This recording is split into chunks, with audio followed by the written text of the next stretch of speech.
not a very common rescue for us to see, but FWC, SeaWorld, all of our partners were always ready to respond to him. He gained around 250 pounds during that time that he was with us. So very healthy, looks good, and we're optimistic that he's going to head out and thrive.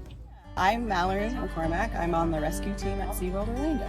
So today we're returning a large male to Crystal River that was rescued early January up in the Panhandle area. His name is Big Bend. So he was stranded on the beach. He was just found tidally stranded and able to be picked up and transported on a box truck. He was pretty comatose, very lethargic, not a lot of mobility, heavy algae mat on top of him.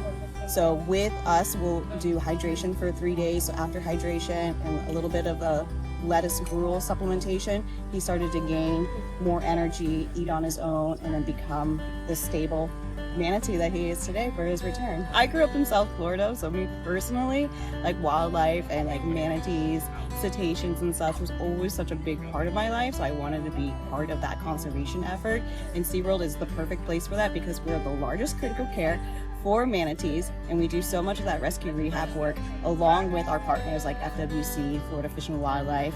So it's been awesome.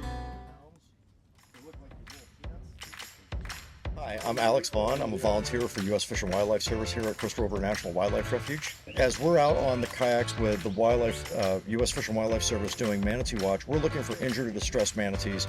If we do see one that's got a significant injury or maybe is not swimming properly or is orphaned, then we will start working with the local rangers here, and then we call Fish and Wildlife Service and the Florida Wildlife Commission.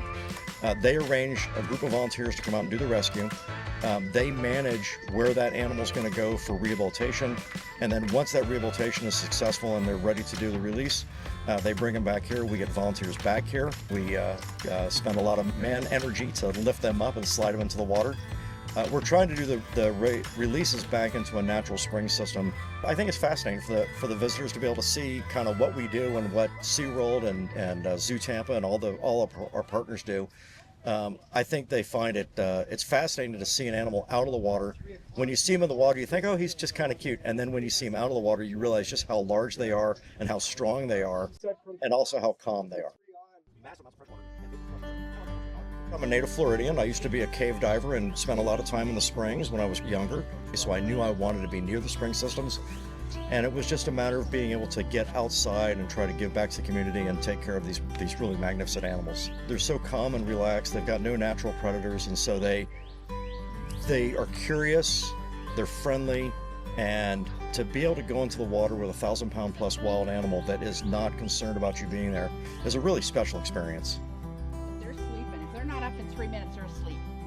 When they're sleeping and they come up, they don't come up and move usually. They come up and get air, go back down. We don't wake up at night for air. So if they come up and they just open their nose, get air, go back down, they're sound asleep. Yeah.